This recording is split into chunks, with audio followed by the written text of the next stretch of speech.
அனைவருக்கும் வணக்கம். சுப மாரிமுத்து திருப்பூர்ல இருந்து. இன்னைக்கு உங்களுக்கு ஒரு அற்புதமான ஒரு பதிவை சொல்லி வரப்போறேன். இந்த வில்வக்காயுடைய ரகசியம் உங்களுக்கு தெரியுமா? வில்வக்காய் யாருடைய பொருள்? சிவனுடைய பொருள்.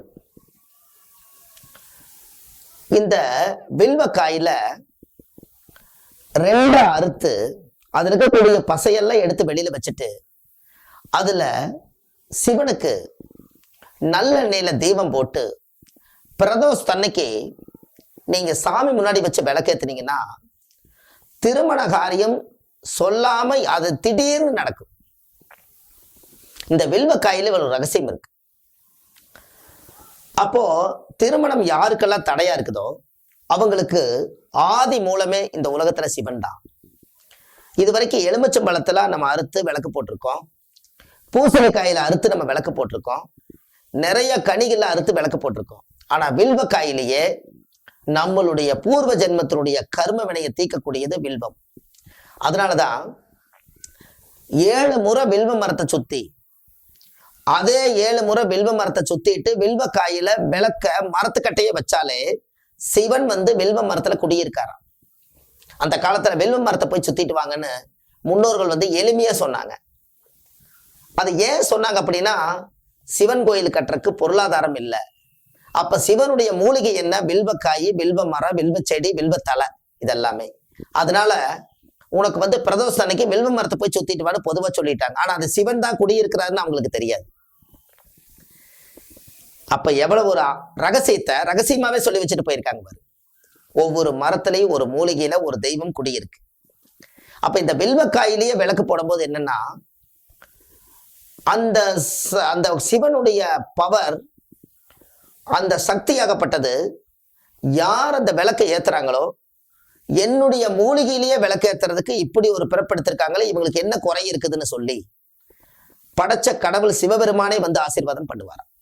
அது பிரதோஷ அன்னைக்கு பண்ணும்போது பிறருடைய தோஷம் நிவர்த்தி ஆகுது. அதான் பிரதோஷம். பிறருடைய தோஷம் எல்லாம் நீங்கும். நம்மளுக்கு எது தோஷம்? மற்றவங்க அப்பா சம்பாரிச்ச சொத்து நம்மளுக்கு பிள்ளைக்குத்தானே, அப்பாவுடைய பாவம் பிள்ளைக்குத்தானே. இப்ப பிறருடைய தோஷம் தானே நம்மளை தாக்கிட்டு உட்காந்துருக்குது. நம்ம ஒண்ணுமே பிறக்கும் போது குழந்தையத்தான் பிறந்த, எந்த பாவம் நம்ம செய்யல, நமக்கே இந்த தோஷம் வருது. அப்ப பிற தோஷம் ஏன் அந்த காலத்துல வச்சிருக்காங்க? இத மாசத்துல எத்தனையோ முறை எங்க வேணாலும் கோயிலுக்கு போகலாம். ஆனா பிரதோஷத்தன்னைக்கு மட்டும் வில்வக்காயில விளக்கேத்தி அவங்க 7 வாரம் மட்டும் சிவனுக்கு பூஜை பண்ணால் 7வது வாரம் உங்களுக்கு கல்யாணம் முடிஞ்சிடும். மாப்பிள்ளை நல்ல செய்தி கிடைச்சிடும். அந்த ஒரு நிச்சயதார்த்தம் நடந்துடும். குயிக்கா பண்றவங்களும் கூட உடனே பண்ணுவாங்க. இது எல்லாமே நீங்க செஞ்சுட்டு வாங்க. வில்வக்காயில் இந்த ரகசியம் இருக்கு. அதே போல உங்களுடைய வீட்டுல வில்வ மரம் தன்னுடைய செடியில இருக்கக்கூடிய தலை வில்வக்காய மஞ்சள் தேய்ச்சு சிவன் மாதிரியே 3 பொட்டு வச்சு ஒரு மஞ்சள் துணியில கட்டி இந்த வில்வக்காயை நீங்க பூஜை ரூம்ல வைங்க. ஒரு சிறிய மாற்றம் ஒரு 3 நாள்ல நடக்கும். இந்த வில்வக்காயுடைய ரகசியத்துல எத்தனையோ பேர் இந்த வில்வ மரத்தை சுத்தி பலன் அடைஞ்சிருக்காங்க. கண்டிப்பா நீங்களும் இந்த பலன் அடைஞ்சு இந்த வில்வக்காயுடைய ரகசியத்தை உலகத்துக்கு கொண்டு வாங்க. உங்களுக்கு ஒண்ணு தெரியுமா?